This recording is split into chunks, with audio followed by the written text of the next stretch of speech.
Bismillahirrahmanirrahim. Assalamualaikum warahmatullahi wabarakatuh. Welcome back to my channel. Okay, tak. Tu orang lain. Kalau Haziq tak, okay. Okay, so video kali ni Haziq akan berbincang ataupun akan mengupas satu topik yang menjadi perbualan ataupun yang menjadi maksudnya perlu ditekankanlah oleh kita hari ini, iaitu tajuk solat. So Haziq kalau dalam video ni Haziq tak fokuskan macam cara nak ambil wudu, macam mana cara nak solat, dia punya kaifiat semua, dia punya tertib semua tu, bukan. Haziq nak fokuskan 4 perkara yang macam menjadi tanya-tanya lah orang pada hari ini. Okey, antara 4 persoalan tersebut, okey, yang pertama, kalau kita nak berubah, kenapa solat tu dikira macam perkara pertama yang perlu kita lakukan ataupun yang perlu kita perbaiki ataupun yang perlu kita lakukanlah kalau kita nak berubah, ataupun kenapa solat ini sangat penting kalau kita nak berubah ataupun pada umat manusia pada hari ini. Itu yang pertama. Okey, yang kedua, apakah janji yang Allah akan tunaikan kalau mereka yang menjaga solat, yang solat awal waktu, yang kalau tak azan lagi dia tunggu untuk solat. Okey, itu yang kedua. Yang ketiga, solat tapi bermaksiat. Okey, macam mana, apa yang perlu kita lakukan kalau orang yang berbuat demikian. So itu Haziq akan kupas juga. Okey, dan yang terakhir, Haziq akan macam menjawab persoalan yang macam menjadi tanda tanya pada hari ini. So ada 3 soalan yang Haziq akan jawab, and itu adalah poin yang keempat. So video ini Haziq akan menjawab keempat-empat soalan yang Haziq cakap tadi. So kita tunggu. Okey, bagi menjawab soalan pertama, kenapa solat, kalau kita nak berubah ni, solat adalah perkara yang paling penting, ataupun kenapa solat sangat penting bagi umat hari ini selain daripada solat merupakan rukun Islam yang kedua. So solat ni adalah perkara pertama yang akan dihitung oleh Allah Subhanahu Wa Taala sebagai seorang hamba di akhirat. So maksudnya solat ni dia macam menjadi penyelamat buat diri kita sama ada masuk syurga ataupun neraka. Jadi bila kita jaga solat kita tip-top, so segala amalan kita, amalan kebaikan kita, macam contoh kita puasa sunat, kita zakat, kita solat sunat yang lain, kita tolong orang ataupun kita bantu orang, kita memberi ilmu kepada orang, kita sharing and whatever lah yang amalan kebaikan yang kita lakukan. So amalan kebaikan tu juga akan diterima, insya-Allah akan diterima. Tetapi kalau kita punya solat dah KO, macam gigi macam kadang okey, kadang tak okey, macam gigi rongak kan. So maka segala amalan kebaikan kita, kalau 50 tahun kita hidup, so 50 tahun segala amalan kebaikan kita tidak akan diterima oleh Allah Subhanahu Wa Taala. Nauzubillah.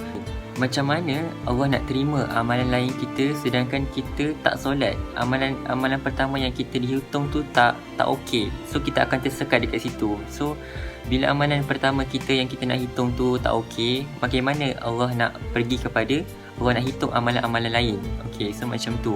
And ada hadis Rasulullah SAW yang bermaksud akan runtuh tiang agama bermula daripada sistem pemerintahan, dan tiang agama yang terakhir akan runtuh adalah sembahyang, iaitu solat. So sebab itu dalam Al-Quran ada satu doa yang Allah sarankan kepada kita untuk baca dalam kehidupan seharian, iaitu Rabbi zirni muqimas salat wa min dzurriyyati, iaitu maksudnya, ya Allah Tuhanku, berikanlah aku untuk mendirikan solat dan juga keturunan-keturunanku.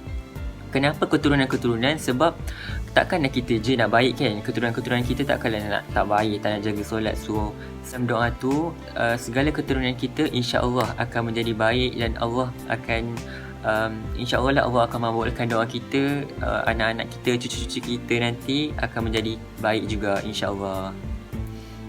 Okey, itu adalah jawapan untuk soalan yang pertama. So kita pergi kepada soalan yang kedua.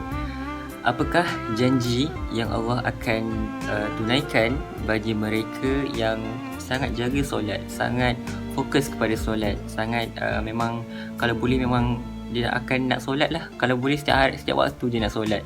Okey, so ada 5 janji Allah yang Allah akan tunaikan. Okey, yang pertama, Allah akan memurahkan rezeki, Allah akan memberkati rezeki baginya. Maksudnya rezeki ni bukan saja macam duit ataupun macam dia punya harta, tak, bukan tu je. Maksudnya mungkin ada doa, mungkin segala doa yang dia minta diperkenankan, ataupun segala kesusahan yang dia terima dipermudahkan, ataupun segala ujian dia diberi jalan keluar, ataupun banyaklah perkara yang menjadi macam segala apa yang dia buat akan dipermudahkan oleh Allah Subhanahu Wa Taala. Takkan kita tak nak kan dipermudahkan, ataupun ada orang yang menjaga kita, ada orang doakan kita, sentiasa rapat dengan kita, orang-orang baik rapat dengan kita. Takkanlah kita tak nak kan orang-orang baik rapat dengan kita. Okey, itu yang pertama. Yang kedua, Allah akan mengelakkan kita daripada terkena azab kubur. Kalau kita tahu solat ini, function solat ini dia akan menutupi ruang-ruang azab yang akan kena kepada kita. Maksudnya contoh bila ada ular nak patuk ke, bila ada kala jengking ke nak dekat kepada kita, so solat ini, amalan solat ini akan menepis, akan menjadi pelindung buat kita di kubur kelak. Okey, itu yang kedua. Yang ketiga, kita akan mendapat buku amalan daripada tangan kanan. Seperti yang kita tahu, kita ada 2 tempat, buku kita ada 2 tempat yang akan diletakkan, iaitu Iliyin dan juga Sijin. Iliyin ni adalah tempat bagi ahli-ahli syurga, iaitu orang yang baik, dan juga Sijin ni adalah untuk orang yang sering melanggar perintah Allah, yang macam ahli neraka lah. So ada 2 tempat. So bila kita terima amalan sebelah, bila kita terima buku kita, amalan kita sebelah kanan, so secara tidak langsung kita akan diterima, kita akan mendapat kunci, iaitu menjadi ahli syurga. Takkanlah kita tak nak kan. So kena solat. Okey, itu yang ketiga. Okey, yang keempat, kita akan meniti titian sirat sepantas kilat. Okey, kita ada Haziq tak ingat ada berapa, tapi kita ada jenis-jenis mereka yang meniti titian sirat, iaitu sepantas kilat. Yang kedua macam selaju kuda. Yang ketiga berlari laju. Yang keempat merangkak. Dan ada juga yang berjalan lepas tu tiba-tiba jatuh ke neraka. Okey, so sepantas kilat ni, kalau kita tahu titian sirat ni, dia punya tajam dia adalah setajam pedang. Yang tucuk pedang tu, itu dia punya tajam. Dan dia punya tebal dia adalah cuba tarik rambut kan, tarik rambut, lepas tu pergi potong 7 lapisan. So itu adalah dia punya macam, dia punya tahap nipis dia tu lah. So sangat nipis dan juga sangat tajam. Dan titian sirat ni dia sangat gelap, sangat hitam, sangat gelap. So apa yang meneranginya adalah segala amalan-amalan kita, segala perbuatan baik kita, itulah yang akan menerangi. So itu yang keempat. Dan juga yang terakhir, Allah akan masukkan kita ke dalam syurga tanpa hisap. Maksudnya segala penghitungan kita, segala perkara yang berlaku di akhirat, Allah akan pemudahkan segala urusan kita. So maksudnya tak adalah kita nak tunggu lama dekat akhirat tu, nak tunggu penghitungan semua, tak ada. Segalanya akan dipermudahkan oleh Allah Subhanahu Wa Taala. So kita akan cepat masuk syurga lah. Takkanlah korang tak nak masuk syurga cepat kan. Okay, so itu adalah 5 janji yang Allah akan tunaikan buat mereka yang solat tip-top. Okey, so itu adalah yang kedua. Okey, persoalan yang ketiga, solat tetapi maksiat. Apa yang perlu dilakukan oleh orang yang berbuat demikian? Okey, kita kena pegang konsep tau. Solat ni dia adalah perkara yang wajib bagi setiap orang Muslim. Maksudnya tak kisahlah dia baik ke, dia tak baik ke, dia hodoh ke, dia handsome ke, dia cantik ke, dia tak cantik ke, dia lawa ke, tak ke, sebagai seorang Muslim, sebagai mereka yang ada nama Islam, yang memang warga negara pula, yang ada status Islam, so itu dikira sebagai Muslim. So kalau Muslim ni dia kena wajib untuk solat. kalau bermaksiat, maksiat ni dia bukan macam dia bukan je macam zina dalam kalau otak kita macam zina, minum arak, LGBT, semua tu bukan. Bukan hanya itu saja. Kalau maksiat ni dia open tau, dia macam besar. Dia kalau kita mengumpat pun dikira maksiat, kalau kita buang sampah pun maksiat, kalau kita cakap belakang pun maksiat, kalau kita tikam belakang orang pun maksiat. Sebab maksiat ni dia bukan spesifik hanya untuk macam orang berzina tu saja, dia umum. Okay, so bila mana so ada dua perkara, ada dua point yang Haziq nak tekankan dalam soalan ini. Okay, yang pertama, ulama ada membahaskan pasal soalan ini. Ulama berpendapat bahawa ceklah solat kita semula, sebab ada ayat Al-Quran yang menyebut inna solat tatanhaw anil fahsya'i wal munkari wal bagh. Maksudnya dengan kita menunaikan solat, kita akan dapat mencegah daripada kemungkaran dan melakukan perkara-perkara yang keji. So kalau kita dah solat tapi kita masih melaksanakan perkara yang tak baik ataupun maksiat, kemungkaran yang kita lakukan, so kita cek balik solat kita. Mungkin dalam solat tu kita ada yang solat masih lagi pandang atas lah, pandang bawah lah, ataupun kita fikir hal keduniaan ke, ataupun kita punya wuduk tak clear ke, so kita kena cek balik. Dan ada orang tanya, saya dah betul-betul dah, saya dah fokus dah solat saya, tapi macam mana, kenapa saya masih bermaksiat? Okey, ulama menyambung lagi perbahasannya.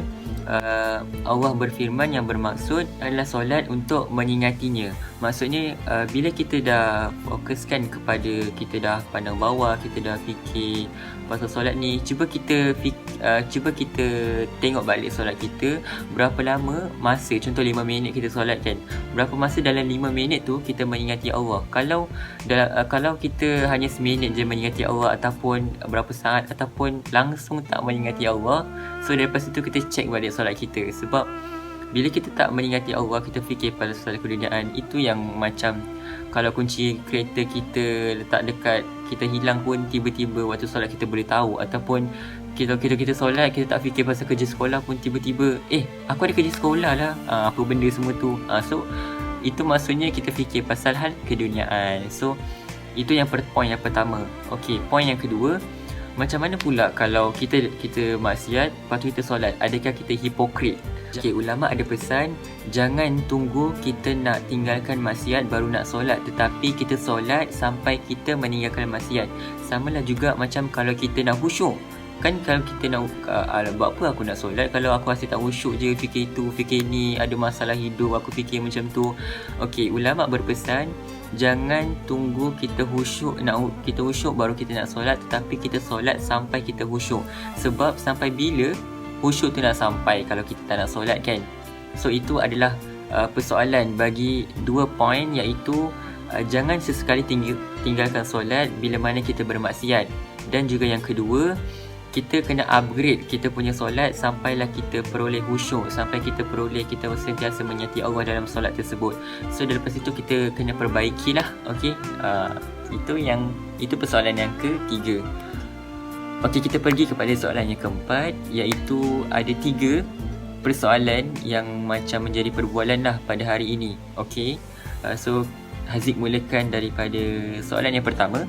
Okey, soalan yang pertama dia berbunyi macam ni. Boleh ke kalau saya solat fardu and saya miming saja waktu solat, waktu membaca Al-Fatihah? Okey, sebenarnya membaca Al-Fatihah, membaca tahiyat akhir dan juga takbiratul ihram adalah dalam satu rukun. Kan kita ada 3 rukun kan? So dan 3 ni termasuk dalam salah satu rukun. And Haziq lupa rukun apa, tapi 3 rukun ni kita wajib bercakap, kita wajib melafazkan sekurang-kurangnya didengar oleh telinga kita sendiri. Maksudnya janganlah kita bukan Haziq cakap kalau kena baca Al-Fatihah sampai orang lain dengar Bismillahirrahmanirrahim.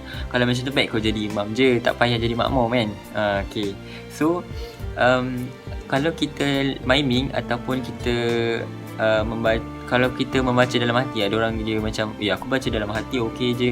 Kalau kita baca dalam hati ataupun kita miming, solat itu tidak sah. Sebab syarat kepada rukun tersebut adalah kita kena membaca sampai sekurang-kurangnya didengari oleh telinga kita sendiri. So kalau kita dah akhir, jangan lupa kita kena baca dengan kuat. Kuat tu maksudnya sampai dengan telinga lah, bukan orang lain dengar. Okay, sama lah macam takbiratul ihram, sama lah macam al-fatihah. Okay, itu menjawab soalan yang pertama. Okay, soalan yang kedua berbunyi begini. Kalau saya sujud, lepas tu rambut saya ni terkena dekat tempat sujud, sah ataupun tidak solat saya? Okay, bagi menjawab persoalan ni, okay, kalau rambut kita macam ni kan, rambut kita macam ni, lepas tu kita sujud, kan ada dahi lagi kan yang terkena, so itu dikira sah. Tetapi kalau rambut kita memang macam ni, memang tutup 100% dahi kita daripada tekan tempat sujud, maka itu dikira tidak sah.